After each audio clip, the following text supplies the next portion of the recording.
Chers amis de TV Liberté, bonjour. Nous avons la joie de recevoir ce matin Monsieur Antoine Gallon. Bonjour monsieur. Bonjour. Vous venez présenter la société de vénerie qui a fait une enquête très importante et très intéressante qui s'appelle « Qui sont les Français qui chassent à courre ?» Oui. C'est un sujet éminemment dangereux puisque il y a beaucoup de gens qui n'aiment pas du tout. Je leur conseille donc de ne pas être indisposés et de s'arrêter là et de passer à autre chose. Ceux qui voudraient comprendre la force, le charme, la joie de cette activité, qu'ils restent en ligne et ils seront très satisfaits par les réponses à cette enquête. Alors, cette société, quelle est-elle ? Alors oui, la société de vénerie, c'est une association qui existe depuis plus de 100 ans, qui a été créée au début du XXe siècle pour réunir tous les gens qui chassent à courre en France. Nous sommes 10 000 pratiquants qui chassent dans 390 équipages, à travers 70 départements. Tous ces gens-là sont réunis au sein de cette association, la Société de vénerie. C'est un petit peu ancien, mais qui date de 1907, création de l'association. Alors, je voulais signaler aux téléspectateurs que d'émission en émission, je m'intéressais au même sujet dans cette rubrique patrimoine. Et comme vous le savez, et comme le disait l'écrivain qui était à votre place dans la dernière émission, Luc-Olivier d'Algange, la modernité est une machine de guerre contre tout ce que nous aimons.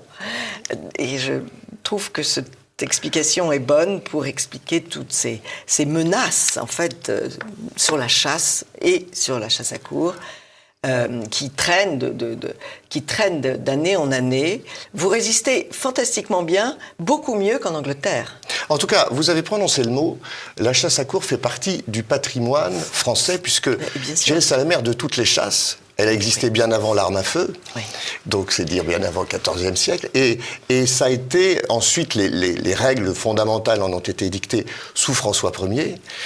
Donc ça fait un certain temps. Tout cela s'est adapté. On s'est adapté au temps moderne. Et sont arrivés l'automobile, le chemin de fer et le reste. Et puis est apparu 60 millions d'habitants dans une France qui, à l'époque, on comptait moins de 10 millions. Donc tout ça a beaucoup évolué. La chasse à courre aussi avec.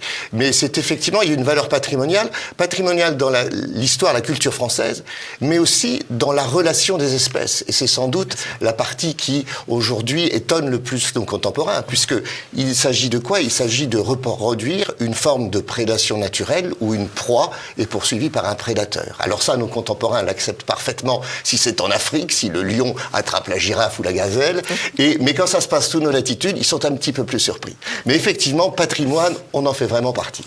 Alors, j'ai appris en préparant cette émission que les premiers équipages avaient été créés pour tuer les loups, qui étaient tout de même personnages assez difficiles dans leur coexistence avec les humains. Voilà. Effectivement, les loups, alors c'était une chasse qu'on ne pratique plus à courre aujourd'hui et à tir très peu, je crois, parce qu'ils sont un peu revenus. Mais c'est un animal qu'il fallait chasser pendant des jours, qui était capable de traverser des provinces entières. Et c'était une chasse qui demandait un gros effort. Et on finissait par tirer le loup quand même, mais il fallait le rattraper parce qu'il partait. Il a une odeur très légère. Vous savez que à la chasse à courre, les chiens poursuivent une odeur. Ils ne poursuivent pas à vue un animal, ils poursuivent l'odeur que l'animal sauvage laisse sur son passage. Alors on imagine les ruses qu'ils mettent en face pour semer ses poursuivants, et puis la finesse de nez qu'il faut pour les chiens, puis la vigueur, pour la force physique qu'il faut pour cette confrontation. Et donc le loup a une odeur très légère, et c'était une chasse sans doute extraordinaire, mais que nous ne connaîtrons plus maintenant. Oui, enfin, on ne sait pas, parce que si les loups se reproduisent, il va y avoir quelques petits problèmes, de coexistence. Voilà. Mais ça, seuls les gens qui ont le sens du réel et de la vie à la campagne s'en rendent compte. Les bergers s'en rendent compte.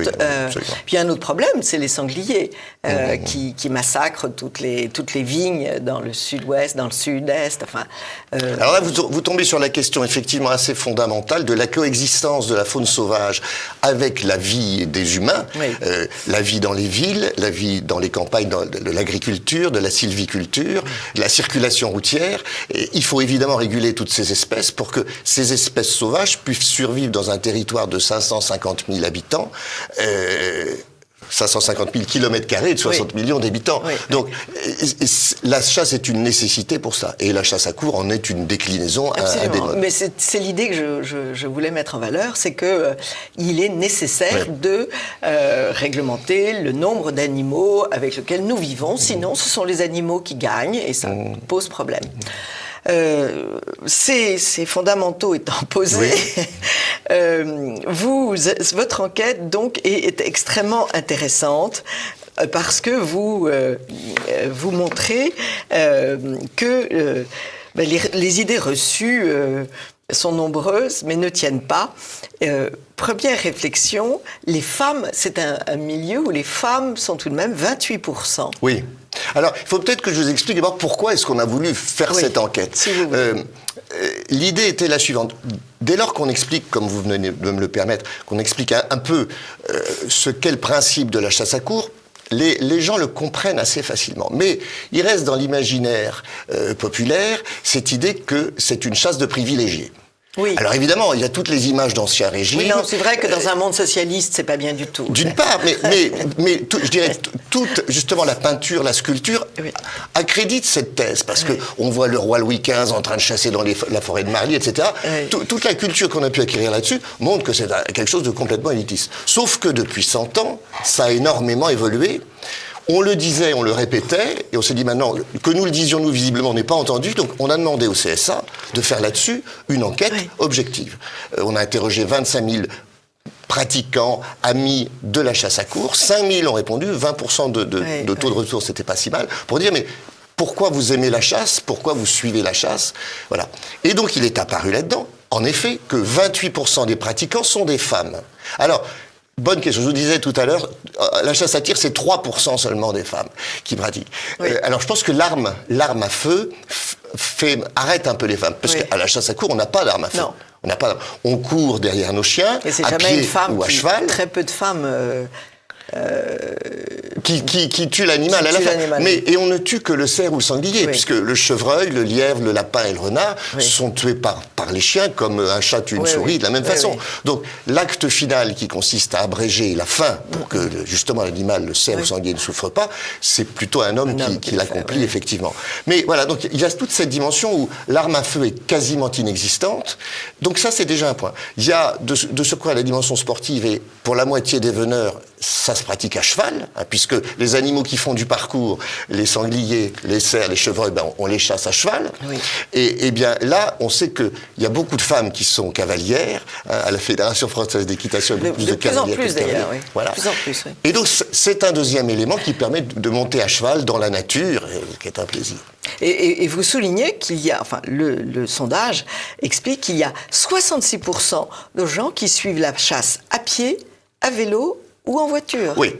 Alors, là-dedans, il y a d'abord les veneurs eux-mêmes, mais il y a tous leurs sympathisants. Oui. Puisque vous venez dans une forêt, quelle qu'elle soit, les jours de chasse, et vous allez voir à côté des veneurs, des chasseurs eux-mêmes, qui sont quelques dizaines tout au plus, vous allez voir des dizaines de gens qui viennent assister à cette chasse, puisque encore une fois, il n'y a pas d'armes, donc on peut assister à la chasse, on peut en suivre le déroulement. Alors, on peut le suivre à pied, on peut le suivre à vélo, et on peut le suivre en voiture. Alors, en voiture, on voit ça d'un peu plus loin, parce que l'action se passe à travers les bois ou à travers les champs. Mais voilà, c'est dire que les passionnés de la chose ont plein de moyens de venir assister à une chasse à court.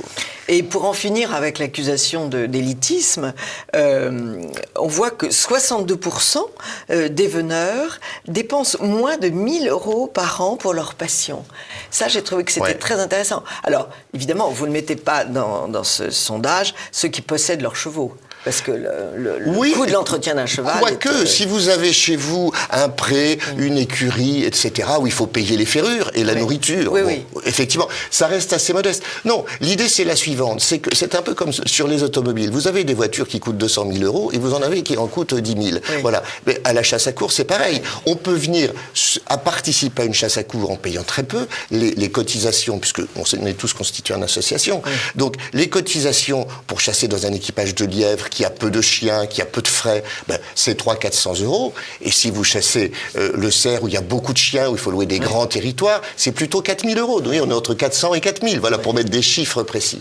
Mais de fait, il y a aussi tous ces gens qui viennent prêter la main, comme on dit, hein, qui viennent aider les équipages, parce que c'est toute une vie qui se crée autour de nos chenilles, de nos équipages. Et ces gens-là qui font partie de l'équipe, qui viennent aider, on ne va pas leur demander de l'argent en plus, donc ils viennent aider et ils vivent avec nous gratuitement nos journées de chasse. Et on ne critique pas les grands chefs d'entreprise qui vont chasser le gros en Afrique, dont les chasses sont infiniment plus coûteuses. Oui. Là, on reste discret. Mais en fait, le problème de la chasse à course, c'est cette permanence du passé. C'est ça qui coince.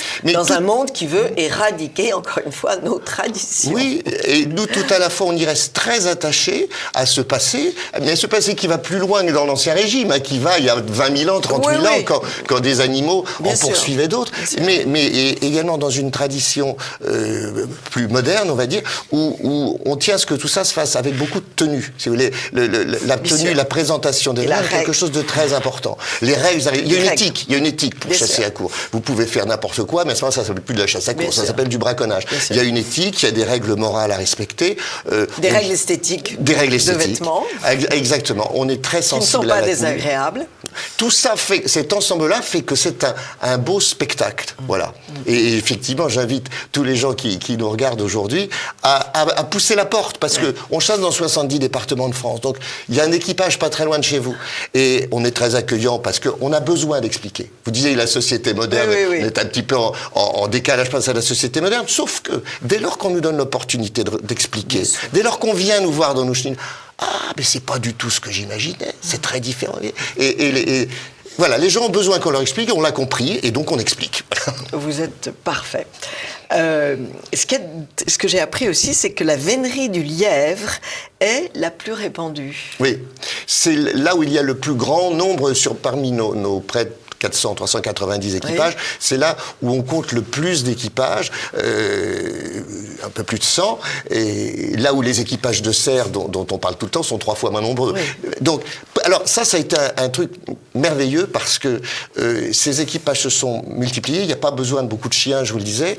On est invité par les agriculteurs à chasser dans leurs prés, dans leurs bois, donc il n'y a pas besoin de louer des forêts, il n'y a pas besoin de savoir monter à cheval, ni d'avoir un cheval. Donc ça devient tout de suite beaucoup plus facile et accessible. Et pourtant, c'est le même principe de la chasse à course. Ce sont des chiens qui poursuivent l'odeur, la voix, on appelle ça la voix, l'odeur laissée par l'animal sur son chemin. Donc, moi, qu'à chaque fois que je vais au lièvre, j'ai cette même sensation de vénerie, de bonheur, de voir nos chiens poursuivre un lièvre. Mais c'est très compliqué, oui. Très compliqué, parce que l'odeur est très fugace. L'odeur est très fugace. Et on n'a pas beaucoup de temps. Alors, il disparaît tout de suite. Tout de suite, on ne le voit plus, lièvre. Mais suivre son odeur, on n'a pas énormément de temps avant qu'elle ne disparaisse. Donc c'est quelque chose de très difficile. Et puis alors, je voudrais terminer sur l'amour des chiens. On sent une passion des veneurs pour leurs chiens. Oui, ça c'est certain. Il y a eu plein de livres qui ont été écrits là-dessus. Et notamment, il y a cette citation d'un ancien veneur qui disait « Tout vrai veneur devrait être en mesure d'écrire une page sur chacun de ses chiens. » Et dans l'équipage où je chasse, nous avons 120 chiens. Donc ça ferait déjà un gros livre. Mais ça veut dire quoi? Ça veut dire que chacun, on a les uns les autres des chiens de maison, des chiens domestiques avec lesquels on a cette relation de proximité, d'intimité. Bien. Eh bien, imaginez que avec nos meutes de chiens, on a sous une certaine... Même si la vie en meute fait qu'ils sont un petit peu plus entre eux, mais on a quand même aussi cette relation. C'est eux qui vont chasser, c'est eux que nous allons devoir comprendre pendant la chasse, parce qu'ils nous disent des choses. Et ça, faut venir voir, faut venir le vivre une journée avec nous. Ils nous parlent, ils nous expliquent qu'ils ne savent plus, qu'ils hésitent, que ça y est, ils ont retrouvé l'animal. Donc, il faut qu'on comprenne tout ça. Donc, si on ne les aime pas, si on n'est pas à leur écoute totalement, on ne comprend rien à ce qui est en train de se passer entre la meute et l'animal chassé. Bien sûr. Et ça, c'est un aspect très, très sympathique parce que... Et ça, tout le monde le comprend aujourd'hui. Oui.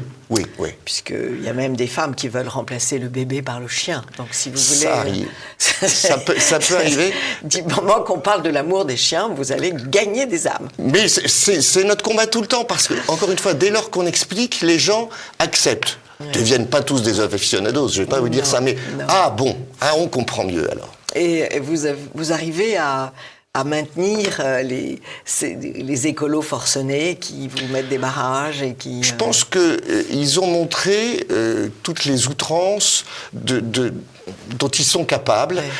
Encore une fois, la chasse à courre est finalement d'autres activités, la chasse à tir aussi tout autant. On a su s'habituer et s'adapter au temps moderne. Je vous prends un exemple qui est le plus frappant. Il y a 20 ans encore, vous poursuiviez un sanglier. Il finissait sa course dans un village, eh bien, il tenait les abois, on appelle dans le village, eh bien, ma foi, vous alliez le tuer sur la place de l'église, ça ne posait aucun problème. On ne pourrait plus faire ça aujourd'hui. Eh bien, il y a quelques années, on a dit dès lors que l'animal qu'on chasse va en ville. Ville. Les villages. C'est plutôt des villages autour de terrain. Va dans le village et il reste. Bon, on retire les chiens et voilà. Il faut savoir respecter les sensibilités. D'ailleurs, le sanglier va pénétrer dans les jardins des villages, fera tous les dégâts qu'il veut. Non plus, ça ne va pas non plus. C'est toute l'ambiguïté de la chose. Mais bon, il faut savoir. Mais c'est la réalité. C'est la réalité. Je la connais. Les sangliers font des ravages. Bien sûr. Et ils sont en surnombre. Bien sûr. Voilà. Mais ils sont en surnombre dans les cultures, on en voit galoper dans les centres commerciaux des périphéries des villes. Ils viennent manger c'est toutes ces choses-là. Mais voilà, on a su s'adapter à cette société et à ses paradoxes, à ses ambiguïtés. On le fait parce que l'essentiel pour nous, c'est de pouvoir longtemps encore, ça fait 500 ans que ça existe, allez, on est parti pour 500 ans encore. Bravo. C'est sur cette belle parole que on va vous souhaiter de très bonnes chasses. Merci beaucoup. Et j'aimerais bien en suivre une chasse à pied, parce que je ne l'ai jamais fait. Mais je vous invite quand vous voulez. Et j'aimerais infiniment connaître cette joie-là dans les forêts de l'automne. Merci beaucoup, monsieur, d'être venu nous présenter cette belle enquête sur la chasse à courre. À bientôt. Tenez-nous au courant. Avec beaucoup de plaisir. Dès que vous avez des nouvelles. Merci beaucoup. À bientôt. Amis de TV Liberté, à très vite.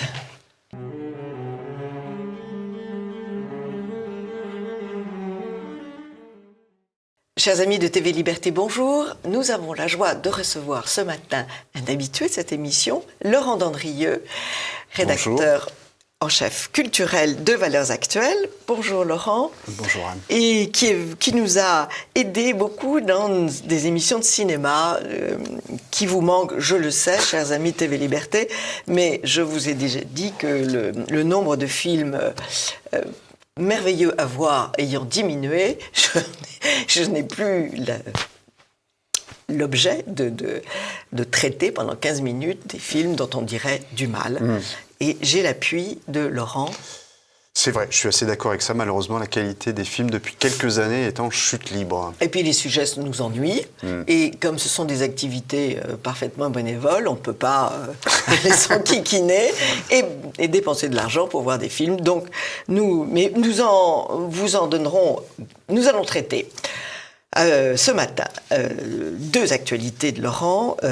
Rome ou Babel, pour un christianisme universaliste et enraciné, avec une préface de Mathieu Bocoté, et le livre le plus récent, Une cinémathèque idéale, que regarder en famille de 5 à 16 ans, aux éditions Criterion, qui est un livre qui m'a absolument réjoui. D'abord parce que vous nous donnez du coup 700 films merveilleux, donc on est ravis et on a envie dès ce soir de se plonger sur Internet, parce qu'en fait c'est quand même pas facile toujours de les trouver. Donc, merci pour ce livre. Nous en parlons dans la deuxième partie de l'émission.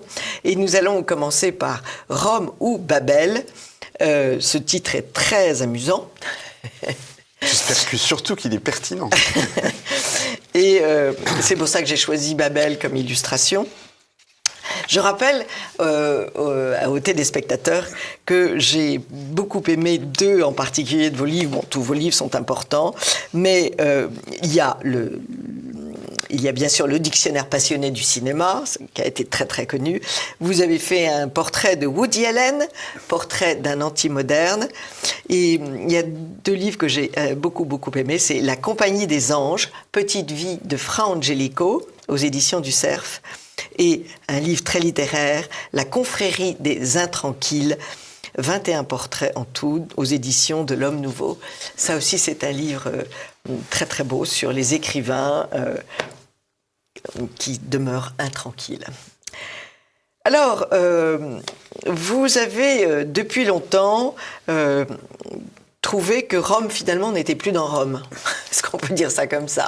Oui, ma porte d'entrée, en fait, dans ce sujet-là, c'est la place qu'a prise dans le discours de l'Église depuis l'élection du pape François, la question migratoire. Donc j'ai publié en 2017 un livre qui s'appelait « Église et immigration, le grand malaise », qui tentait d'expliquer à la fois pourquoi les positions défendues par le pape François ne me semblaient pas conformes à une théologie catholique bien comprise, et en même temps, comment elle n'était pas non plus totalement originale, c'est-à-dire que j'essayais de montrer que ce n'était pas seulement un problème lié à la personne du pape François, mais que depuis les années 50, l'Église s'était engagée dans une mauvaise direction sur ces questions-là.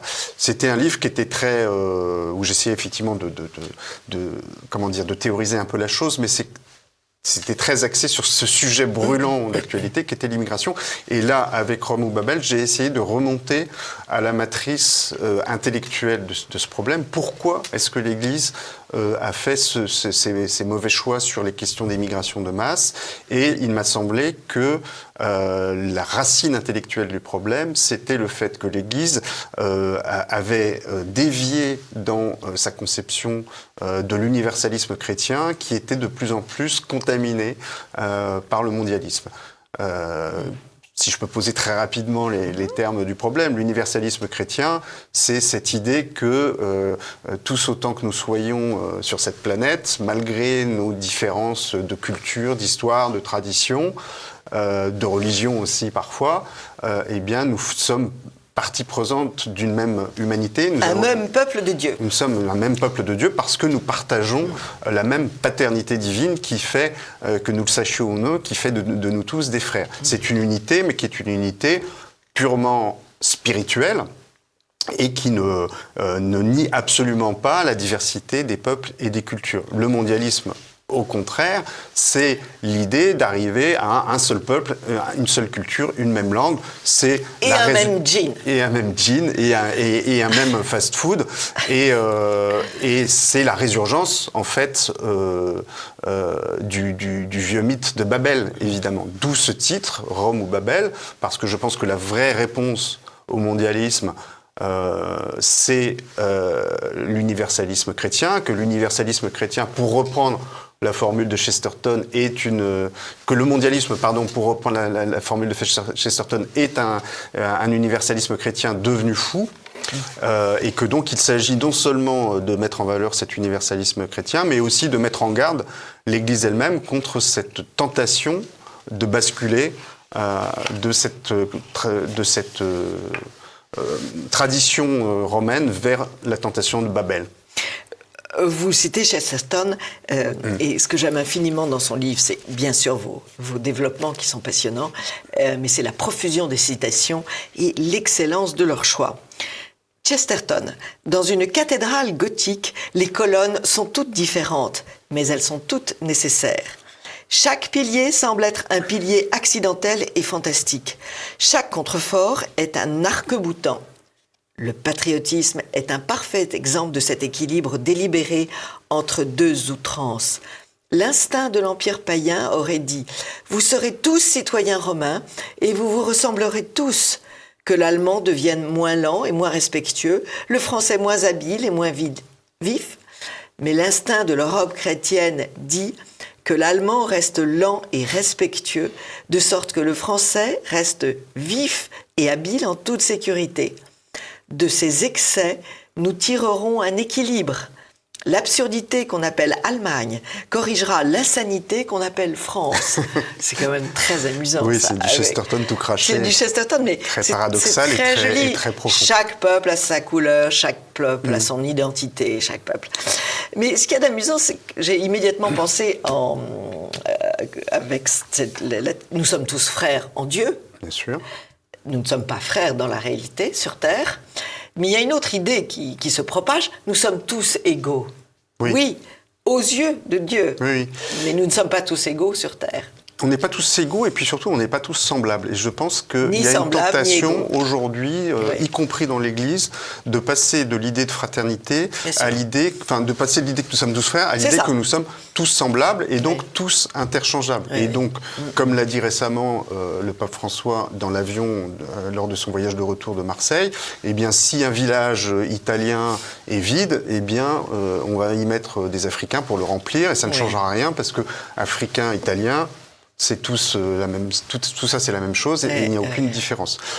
Or moi justement je pense que même si le concept n'existait pas à l'époque, je pense que l'idée profonde qui sous-tend l'universalisme chrétien, c'est l'idée de biodiversité culturelle et spirituelle. C'est-à-dire que chaque peuple a son génie, chaque peuple a sa vocation, chaque peuple a sa note particulière à faire entendre dans le concert de l'humanité, que lui seul est à même de faire entendre. Et c'est l'opposé du rationalisme de la mondialisation qui consiste à dire simplifions tout ça au nom d'un objectif commun. Et ce rationalisme, je trouve, est en train de gagner dans l'Église, c'est-à-dire qu'il y a une conception complètement hors sol aujourd'hui du catholicisme qui consiste à dire bon, le but c'est d'être proche de Dieu et donc tout ce qui est tradition nationale, identité nationale, tout ça ce sont des scories qui nous détournent de l'essentiel qui est cette fraternité commune, cette paternité commune en Dieu, et donc bazardons tout ça. C'est comme si en fait on disait qu'est-ce que c'est que cette histoire? Il y a 250 ordres monastiques dans l'Église, on va éradiquer tout ça, on n'en fait plus qu'un. En ligne, deux par deux. Voilà, et comme s'il n'y avait pas une raison profonde à cette diversité, qui est le fait qu'il y a plusieurs chapelles dans la maison du Père, qu'il y a plusieurs notes spirituelles à faire entendre, et que chacune est irremplaçable. Mais ce qui est amusant, c'est que quand vous citez biodiversité, les plantes auraient le droit d'être différentes, mais pas les hommes. Là, on est dans l'absurdité totale. On est dans l'absurdité totale. Et par ailleurs, je pense que c'était un peu ce que sous-entendait Benoît XVI quand il a lancé l'idée d'écologie intégrale. C'est-à-dire que l'écologie, oui, ça se limite pas aux carottes et aux navets et aux limaces, mais aussi il y a une écologie humaine qui doit être respectée. Malheureusement, là-dessus, le pape François est très en régression, si je puis dire. Alors, votre livre a plusieurs richesses, mais celle déjà de montrer que l'Église missionnaire a toujours existé et elle a favorisé la différence des peuples. Elle a même aidé le nombre de prêtres qui ont composé des dictionnaires, des grammaires, des langues vernaculaires des peuples dans lesquels ils étaient, c'est très nombreux. J'ai assisté à des tas de messes en Afrique noire, ça n'avait rien de grégorien, c'était des messes avec de la musique africaine. L'Église n'a jamais voulu imposer donc c'est un faux procès qu'on lui fait. C'est un faux procès qui est basé sur le fait que ce principe, évidemment, comme tous les principes, a connu des ratés. Et il y a cette célèbre instruction du pape Alexandre VII au XVIIe siècle qui écrit aux missions de Paris pour leur dire quand vous allez convertir des peuples, ne leur apportez pas vos pays, ne leur apportez pas la France, l'Italie, apportez-leur la foi, mais laissez-leur dans leur culture. Et cette instruction, évidemment, parfois, elle n'a pas été respectée et il y a eu des ratés. Donc on se sert de ces ratés pour instruire le procès de l'Église en général, mais la doctrine qui a toujours prévalu et la pratique qui a toujours été celle qui a été prônée par l'Église, c'est effectivement non seulement de respecter les cultures locales, mais en plus de partir de ces cultures locales pour évangéliser. C'est-à-dire que c'est à partir de la culture du pays qu'on va leur faire découvrir l'Évangile et ça porte un nom, ça s'appelle l'inculturation. L'inculturation, voilà, oui, on a baptisé ça comme ça dans les années 1950, mais en fait c'est une pratique qui a toujours existé dans l'Église. Et Jean-Paul II l'a assez bien théorisé à plusieurs reprises, et notamment dans son très beau livre qui est son dernier, qui s'appelle « Mémoire et identité », et dans lequel, à partir de l'exemple de l'incarnation du Christ dans la nation d'Israël, il théorise le fait que Dieu, effectivement, propose à tous les hommes de la terre le même salut. Le salut et la grâce sont uniques, mais il nous le propose à chacun d'entre nous par le truchement de notre culture particulière et par le truchement de notre nation. Et il a cette phrase absolument magnifique, c'est-à-dire que toutes les nations sont appelées à entrer dans l'histoire du salut. Et à partir du moment où une culture est évangélisée, elle fait elle-même partie de l'identité de l'Église. Ça, je trouve que c'est une idée qui est magnifique. Ouais. Alors évidemment, après, c'est comme tout, c'est comme dans un orchestre, où vous avez le premier violon et vous avez le type qui est avec son triangle et qui fait ding-ding 3 fois dans la symphonie. Mais si le type qui est là avec son triangle n'est pas là, la symphonie ne peut pas être jouée. Et donc tout le monde, toutes les nations, tous les peuples, toutes les cultures ont leurs notes à faire entendre dans ce concert très, culturel et spirituel. Ça, c'est très joli. Et alors, vous avez trouvé des injonctions de Saint Grégoire le Grand. Veillez à ne pas détruire les peuples païens, mais à les baptiser. Donc... même les peuples païens étaient respectés par l'Église.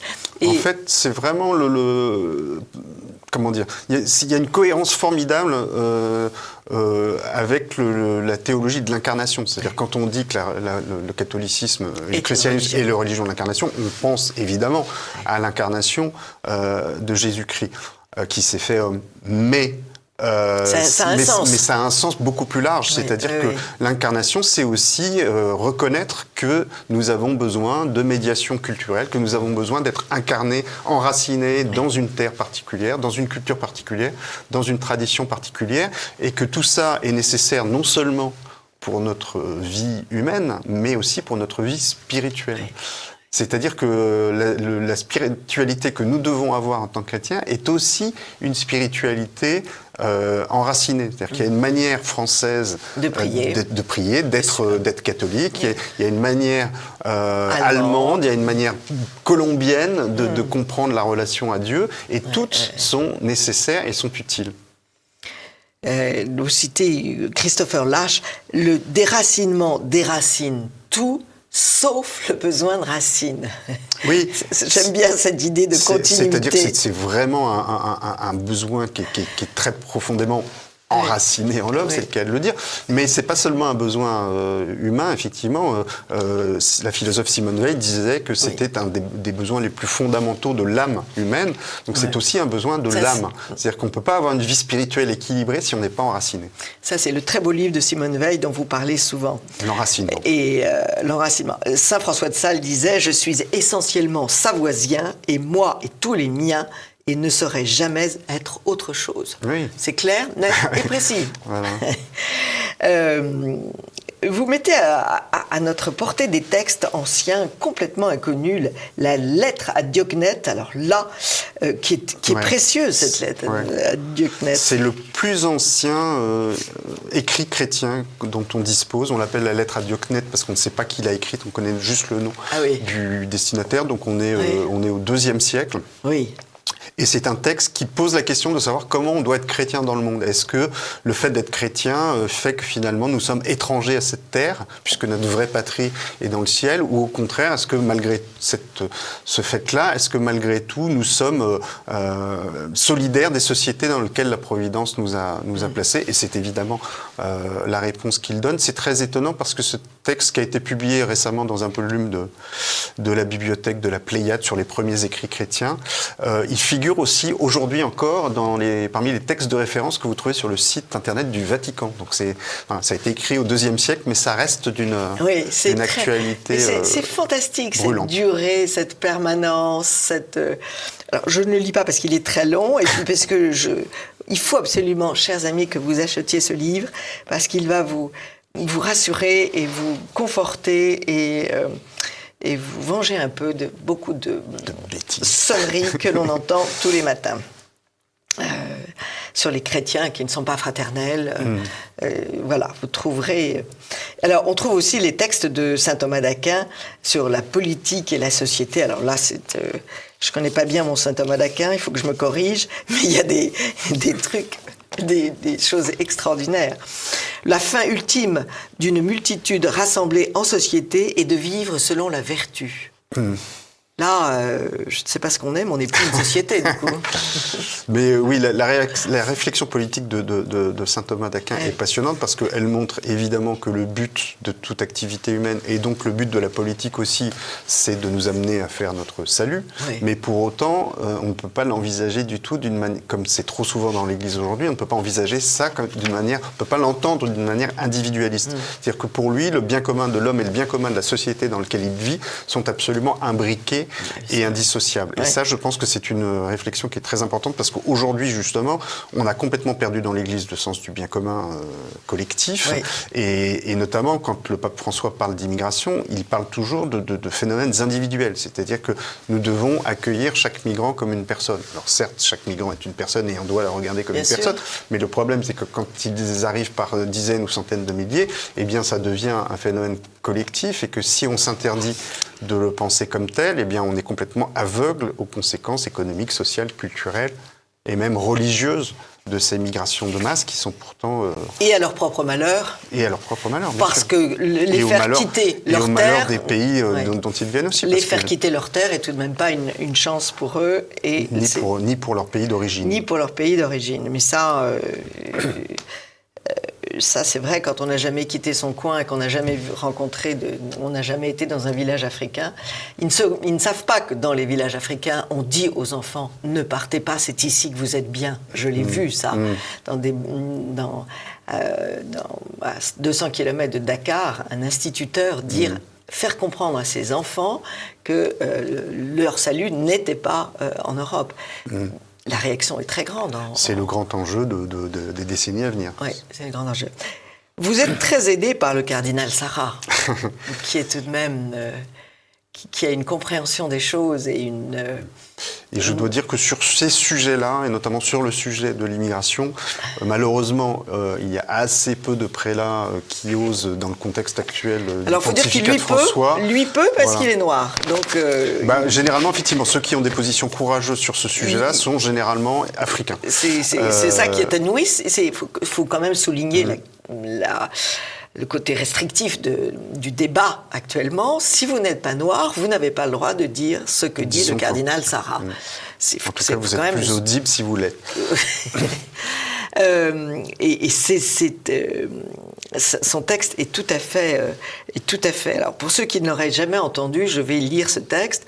L'idéologie de l'individualisme libéral promeut le métissage pour mieux araser les limites naturelles de la patrie et de la culture et engendrer un monde post-national et unidimensionnel dont les seuls critères seraient la production et la consommation. Je le redis avec conviction, il s'agit de coopérer ardemment au développement intégral des peuples touchés par la guerre, la corruption et les injustices de la mondialisation, et non pas d'encourager le déracinement des individus et l'appauvrissement des peuples. Certains se plaisent à utiliser des passages de la parole de Dieu pour apporter une caution à la promotion de la mobilité universelle et du multiculturalisme. On utilise ainsi allègrement le devoir d'hospitalité envers l'étranger en déplacement pour légitimer l'accueil définitif de l'immigré. L'Église respecte les médiations naturelles voulues par le Créateur dans sa sagesse. Le génie du christianisme est l'incarnation de Dieu dans le monde humain, non pas pour le détruire, mais pour l'assumer et l'élever à sa destination divine. Oui, c'est un texte remarquable qu'il a prononcé lors d'une conférence à Varsovie, je crois, en 2017. Et effectivement, c'est très en décalage avec une certaine idéologie dominante dans l'Église aujourd'hui, qui veut qu'en fait, l'émigration de masse serait, même si elles peuvent être douloureuses quand elles se produisent dans leur déroulement, elles sont quand même malgré tout une chose positive parce que ces migrations, finalement, nous conduisent à l'unification du genre humain. Et donc, on est passé, effectivement, de cet universalisme que je vous décrivais tout à l'heure, qui est une union spirituelle qui est respectueuse des diversités, à cette idée que la marche de l'humanité vers son unité concrète et politique est inéluctable et qu'il faudrait que l'Église y participe, ce qui me paraît une idée fondamentalement contraire à la foi catholique. Alors, La dernière question que je vous poserai sur ce livre, c'est... j'ai beaucoup travaillé avec Jean Madiran qui répétait dans tous ses articles l'esprit du monde a pénétré l'Église. Qu'est-ce qui s'est passé pour qu'à un moment donné, l'Église ne soit plus la patrie du ciel, mais la patrie de la terre? Je crois qu'il y a un basculement dans les années 60 qui correspond probablement, entre autres choses, à des nécessité pastorale, c'est-à-dire qu'on sentait bien que le monde était en train de se séculariser à vive allure et on trouvait on cherchait tous les moyens possibles pour continuer à garder l'oreille du monde. Et donc, on s'est mis à guetter ce que Jean XXIII appelait les signes des temps, c'est-à-dire des évolutions sociales auxquelles il faudrait se raccrocher pour pouvoir continuer à parler aux hommes. Et donc, on a un peu, à partir de ce moment-là, passé son temps à courir après le train pour essayer de l'attraper en marche, ce qui est une assez mauvaise solution. Il y a par ailleurs un phénomène que j'ai découvert en lisant un livre du cardinal de Lubac. Au XIIe siècle, il y avait un moine qui s'appelait Joachim de Flore qui divisait l'histoire de l'humanité en différents âges et prophétisait que nous allions rentrer dans un âge nouveau qui serait l'âge de l'esprit où finalement l'humanité aurait enfin pris conscience d'un certain nombre de choses et se rapprocherait infiniment de Dieu. Et le cardinal de Lubac montrait que en fait, cette tentation revenait sous des formes différentes à différentes étapes de l'histoire de l'Église. Et je pense que cette invasion de l'Église par l'esprit mondialiste est une résurgence de cette vieille hérésie qui veut qu'effectivement promouvoir en fait le paradis sur terre d'une certaine façon par l'unification du genre humain. Parce que oui, mais enfin c'est un comportement de suiveur. Si vous croyez, vous expliquez jusqu'à plus soif ce en quoi vous croyez pour convertir. Là, essayez de suivre le monde, ça me paraît tellement méandreux et tellement... En fait, c'est aussi parce que en fait, c'est une question qui se pose depuis le XVIIIe siècle et plus encore depuis la Révolution française. C'est-à-dire, on a assisté à l'avènement d'une société complètement nouvelle qu'on a baptisée du nom de modernité et l'Église a oscillé pendant ces 2 ou 3 siècles entre deux attitudes. C'était l'opposition frontale avec cette modernité en disant nos valeurs ne sont pas les mêmes et l'accompagnement de cette modernité pour essayer de la spiritualiser. Et le problème, c'est que si cette deuxième solution, qui à mon sens est tout à fait une impasse, est possible, c'est parce que l'opposition frontale n'a pas non plus donné des résultats extraordinaires. Mais le problème, c'est que... il y avait plus de chrétiens en 1900 qu'aujourd'hui. Quand les Français se sont réunis devant les églises pour interdire comment ça s'appelle le recensement de tous nos biens, de tous les biens de l'Église, pas les miens, il y avait tout de même plus de Français à l'Église qu'aujourd'hui. Je suis d'accord, mais ce qu'il y a, c'est qu'il me semble que l'entrée dans la modernité, de toute façon, conduit à une forme de sécularisation des sociétés occidentales.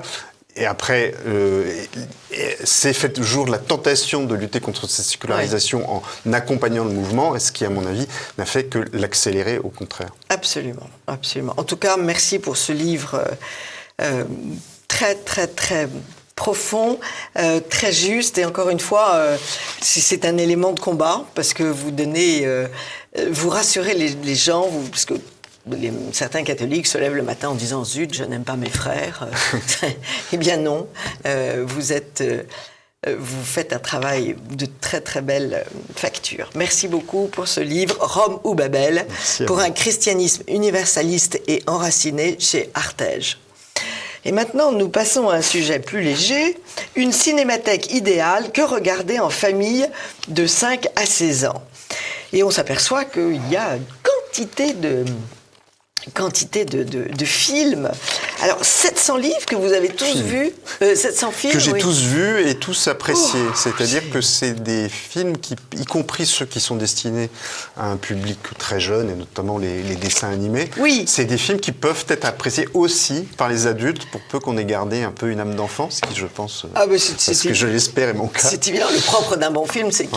Et donc, c'est pour ça qu'on a sous-titré ça « Que regarder en famille » et non pas devant quel film placer vos enfants pour avoir la paix. Non, oui. C'est vraiment ça, aussi c'est la première règle. un plaidoyer pour le visionnage en famille, Bien sûr. parce que c'est une occasion de créer une culture familiale commune, de Oui. créer des références communes, et c'est une occasion de discussion aussi, de lancer des débats, un dialogue entre parents et enfants, ce qui n'est pas toujours la chose la plus aisée à faire, notamment quand les Absolument. enfants deviennent ados.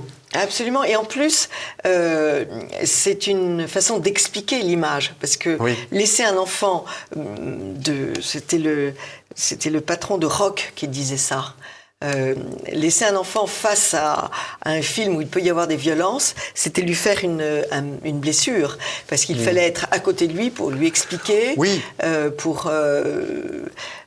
voire atténuer, enfin c'était... C'est vrai des violences, mais c'est vrai aussi de plein d'autres choses. C'est vrai aussi du fait qu'il peut y avoir, même dans un film tout à fait bien moralement, et bien tel personnage qui se comporte de manière douteuse et qui, dont le comportement peut nécessiter des décryptages. Il y a une éducation au beau aussi, expliquer aux enfants pourquoi l'image est particulièrement séduisante, pourquoi le rôle que peut jouer la musique à tel moment.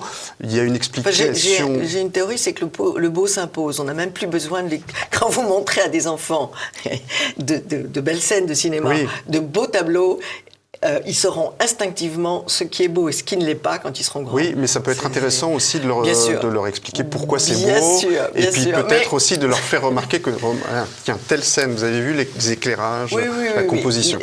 Leur apprendre la grammaire du film. Voilà, il y a une éducation du regard à faire. Et puis il y a aussi une éducation du rapport à l'image. C'est-à-dire que je pense que les jeunes générations, notamment, qui ont grandi dans le numérique et qui ont énormément d'images à disposition tout le temps, ont souvent cette idée instinctivement que parce que on nous a montré ça dans une image, c'est vrai.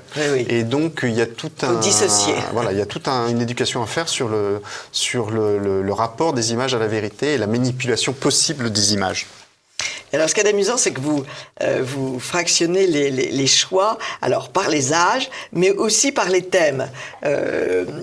Par genre, plus que par genre, thème. Par genre, l'amour, le bien, le mal. Et ça, c'est très très intéressant. Alors, il y avait une question que je voulais vous poser, c'est les enfants sont quand même très sensible, j'ai remarqué. J'ai vu un film très beau qui s'appelait Serafina, qui est diffusé par Sage, qui est la vie d'une petite fille qui est séparée de sa mère. Elle est en Russie soviétique. Elle est séparée de sa mère puisque les soviétiques rentrent dans les églises et font des rafles. Elle est mise dans un orphelinat et elle est très chrétienne, elle est orthodoxe. Et elle essaye de se protéger, et un saint la protège, qui est Saint Séraphime de Sarov. Et le film se termine bien, donc on peut le regarder. Mais je l'ai regardé avec une petite fille de 10 ans, elle était en larmes, et elle ne veut plus que je lui montre rien, parce que Alors, est-ce qu'on peut aussi les endurcir, en quelque sorte ? Mais il faut respecter un certain timing, pour employer un mot qui n'est pas de chez nous. C'est-à-dire que je pense que les gens peuvent tout voir, mais pas à n'importe quel âge. Non. Voilà. Et donc, c'est pour ça qu'on a fait ce classement par âge, qui n'est qu'indicatif. Parce que c'est très compliqué, et que surtout, chaque enfant a sa sensibilité propre, et que ça, c'est le rôle évidemment des parents de discerner si tel enfant est apte à adapter des choses d'une certaine... Mais c'est-à-dire qu'on s'en rend pas compte, on s'en rend compte sur l'obstacle. Oui, mais sauf qu'en fait, moi je pense aussi, du coup il y a des parents qui sont trop prudents et qui ne veulent montrer à leurs enfants que des choses gentillettes et doucereuses et qui n'ont aucun degré de complexité. Or, l'éducation des enfants, c'est certes respecter leur innocence et leur sensibilité, leur apprendre que la vie est dure. Mais c'est aussi les introduire progressivement à la complexité du monde, à ses ambiguïtés, à ses noirceurs. Et donc, il y a cette ligne de crête à trouver qui est assez compliquée. Et si ce livre peut aider les parents à la trouver, eh bien, il aura rempli une partie de sa mission. Les parents et les grands-parents. N'oubliez pas les grands-parents qui ont le temps de regarder des films avec leurs petits-enfants. Et qui ont souvent une culture accumulée que les parents eux-mêmes n'ont pas toujours. Absolument. Vous êtes toujours très attiré par et vous avez raison, par les films japonais, les films de Miyazaki et quelques autres. D'Ozu, de Mizoguchi, oui. C'est une des grandes cinématographies mondiales. Oui. Avec ce qu'il n'y a pas toujours dans notre cinéma, une poésie extraordinaire. C'est un cinéma qui est effectivement très poétique, très contemplatif. Il y a une spécificité aussi dans le dessin animé japonais. Oui. Alors il y a des choses tout à fait enfantines, mais il y a aussi beaucoup de dessins animés plus à destination des 12-16 ans, qui abordent sous une forme qui est adaptée à leur âge des questions qui peuvent être des questions extrêmement douloureuses, comme le harcèlement, comme le deuil, comme la tentation du suicide que connaissent beaucoup d'adolescents. Et donc ça permet d'aborder ces questions-là sous une forme délicate et adaptée à l'âge. Et ça, je trouve ça souvent très intéressant. Vous signalez impressions de montagne et d'eau et autres histoires qui sont en réalité tirées de la peinture chinoise. Oui, ça, il s'inspire de la peinture chinoise. Ça, c'est un dessin animé chinois, effectivement, qui est destiné aux plus petits, je crois, à partir de 6 ans. Oui. Et c'est une vraie splendeur esthétique, c'est une poésie incroyable. Et là, je pense qu'effectivement, on a un exemple parfait du fait que le cinéma peut être aussi une éducation au beau. Et un beau un peu différent de celui qu'on est habitué à contempler, puisque cette peinture chinoise, évidemment, a des règles très, très particulières. Oui. Mais alors, ce film, on le trouve comment ? Alors, il était sorti en salle il y a quelques années et il a fait l'objet d'une édition vidéo. Donc il est en je ne sais pas s'il est encore disponible à la vente aujourd'hui, mais au moins on doit le trouver dans des médiathèques municipales ou autres, et probablement aussi sur des sites de streaming. En fait, quasiment aujourd'hui, tout ce qui est édité en vidéo à un moment donné se retrouve sur une plateforme de diffusion. Donc vous pouvez le louer pour un visionnage via un site internet. Ça, vous m'avez donné une envie de le voir. Oui, c'est vraiment magnifique. Pressante. Et puis vous évoquez aussi Chicken Run, qui était très très drôle. Oui. La révolte dans un poulailler qui ne veut pas passer à la casserole. C'est une transposition de ce film célèbre avec Steve McQueen, La Grande Évasion. Oui. Mais chez des poulets, des poules et des poulets qui veulent pas finir en tarte au poulet et donc qui essayent de monter des stratagèmes pour s'évader. En tout cas, ce livre est une mine de films merveilleux. Et il faut absolument que vous ayez ce second dictionnaire du cinéma de Laurent, le premier étant passionnant et le second extrêmement utile pour nos enfants et petits-enfants. Alors évoquons maintenant ce que vous avez envie de voir, le petit reste des films que vous avez envie de voir ou que vous avez vus. Est-ce que vous avez vu mettre les métiers sérieux ? Je n'ai pas vu Les métiers sérieux. Ça ne vous a pas tenté? Non, c'est un film sur les enseignants et en fait. C'est un documentaire. Voilà. Non, c'est pas un documentaire. C'est un film de fiction, mais qui reprend un peu toutes les données sociologiques. Je l'ai vu, mais les histoires sont quand même très très tenues. C'est vraiment la vie quotidienne de nos pauvres profs. Il n'y a pas de quoi rire d'ailleurs aujourd'hui, puisqu'ils ont devant eux toutes les races de la Terre, toutes les populations de la Terre, et que certains y laissent leur vie, donc ça n'est pas très gai. Est-ce que vous avez vu... Alors, Woody Allen, est-ce que... Oui, je l'ai vu parce que, évidemment, moi, je vais voir tous les films de Woody Allen et c'est un film qui ne restera pas dans les mémoires, si ce n'est que c'est son premier film, non seulement tourné à Paris, mais en français, avec des acteurs français, ce qui est un peu étonnant. Mais c'est une espèce de thriller un peu mou, sans trop de surprises, qui s'appelle donc Coup de chance. Oui. Ça manque d'élan, ça manque de souffle, ça manque de passion. En fait, on a l'impression qu'il brode sur des thèmes qu'il a déjà mieux illustrés ailleurs. Oui. Ça fait penser notamment à Matchpoint, mais Matchpoint était un très bon film, infiniment supérieur. Mais il a quel âge ? Il a 84, je crois. Oui. Il n'est pas bien sûr de d'en faire encore. Oui. Ce sera peut-être son dernier. Je pense que le mauvais accueil qui est fait par ces films, non pas à cause de leur qualité, mais à cause des conséquences du mouvement MeToo, le décourage un peu en ce moment. Oui, c'est effrayant ça aussi. Et la fiancée du poète. La fiancée du poète, je ne l'ai pas vue. J'ai un peu une allergie à Yolande Moreau, je ne vous le cache pas. C'est sûr qu'elle ne fait pas partie des plus belles femmes de la Terre. Non, ça c'est pas la question. La question, c'est qu'elle, effectivement, je trouve qu'elle a cette manie de confondre une forme de mollesse avec de la poésie, voilà. Bon, voilà, vous l'exécutez. Bernadette Chirac. Ah non, j'ai pas vu Bernadette Chirac. La vie est trop courte pour s'intéresser à Bernadette Chirac. Bon. Vous n'avez pas de chance avec moi là ce matin. Non, mais Sacerdoce. Et Sacerdoce, je l'ai vu, voilà. Alors, ça, c'est un bon film. Alors, c'est diffusé par Sage. C'est un documentaire, d'ailleurs tourné par un réalisateur protestant, mais qui s'est intéressé à 5 prêtres catholiques pour essayer de dépasser un peu le cliché sur les prêtres aujourd'hui qu'on réduit trop souvent à la question des abus sexuels et essayer de nous montrer un peu ce qu'était la vie de prêtres aujourd'hui et surtout ce qu'ils avaient dans le cœur et dans l'esprit. Et donc ce sont 5 profils tout à fait atypiques, très différents les uns des autres. Mais tous très missionnaires. Et tous très missionnaires. Et donc ils en parlent avec beaucoup de franchise et beaucoup d'honnêteté, y compris sur les questions de chasteté et de célibat où ils en parlent tout à fait sans phare. Et c'est vraiment un beau film. C'est très intéressant. Et c'est à voir en ce moment parce que si on va le voir, il va rester en salle. Sinon, il va disparaître. Il faut soutenir les bons films, tout à fait. Soutenir les bons films. Et La Petite de Lucchini. La Petite, je l'ai vue, ça ne m'a vraiment pas passionné. D'abord parce que la mise en scène est terriblement plate. On a vraiment l'impression de voir un petit téléfilm. L'histoire est assez mièvre et je crains qu'elle ne s'inscrive par ailleurs dans une espèce de campagne médiatique à bas bruit aujourd'hui pour le GPA. Pour la banalisation de la GPA. Et donc, voilà, on nous explique que tout ça c'est très bien et qu'il n'y a pas de problème.